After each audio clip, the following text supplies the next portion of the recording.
1, 2, 3, 4, 5, 6, 7, 8, 9, and me. Go ahead. Okay, so today I'm going to be talking to everybody a little bit about how to help avoid frauds and scams and identify them. I just wanted to start by saying I myself have actually been a victim of a scam. I was about 18 years old. I lived in Green Bay, Wisconsin. I needed to get myself back down to Salt Lake. I hired a moving company that was quoted at least $1,000 under what a professional, reputable company was. Bottom line of that is my stuff ended up getting deposited in a storage unit in Aspen, Colorado, and I had to pay $3,000 and 5 police reports before I was able to get it back. So I kind of learned from that, and also I have expanded on that with experience in my prior career field. I worked as a teller for Western Union, so obviously I was trained to spot wire transfer scams. Also, we did check cashing there, so I kind of learned how to verify checks and how to spot a bad check. And then finally, I worked as a subprime loan processor in the auto finance industry, and they had an extensive fraud interview training. I would spend 45-minute interviews identifying or talking to people and kind of checking out their stories. So we'll start by going through some of the different types of scams.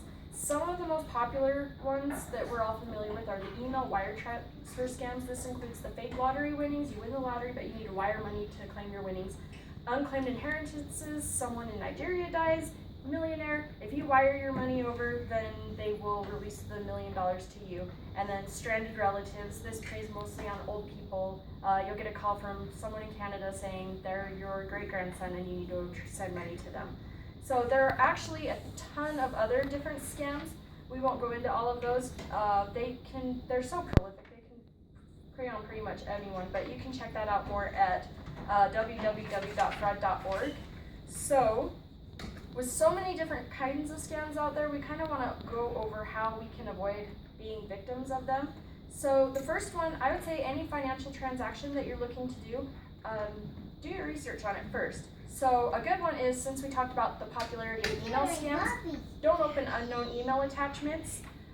Also, lately it's become more popular to contact people over phone and text. So if you don't know the phone number and you don't recognize the text, it's usually not a good idea to answer it, especially if it's an out-of-state area code. Another one is scammers will actually come to your door and you can check their credentials. I know that in Tooele City there's a badge you have in order to be a door-to-door solicitor. So again, ways you can do your research is if you're looking to do a financial transaction, call. Something I've learned is if there's a phone number on the check, don't call the number on the check, look it up online. If somebody gives you their credentials, look it up outside of the information that they give you. Some of them are so elaborate that they can actually I've actually seen fake bank lines to verify checks that are bad.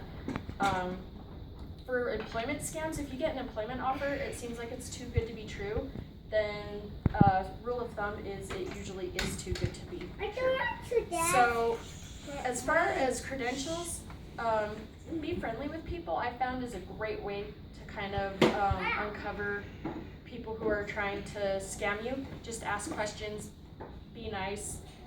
The more someone trusts you, the more that they're willing to talk to you, and there's a higher likelihood that you can find inconsistencies in their stories. When I worked as a subprime auto loan person during the interviews, sometimes if someone likes you enough, they'll start talking to you about things that reveal inconsistencies with their stories.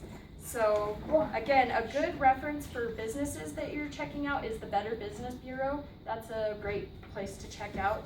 So, fraud does happen everywhere, and almost everybody is going to be approached at some point, but hopefully I've kind of given you an insight to some ways you can avoid that. And I really just wanted to thank everybody for coming out today.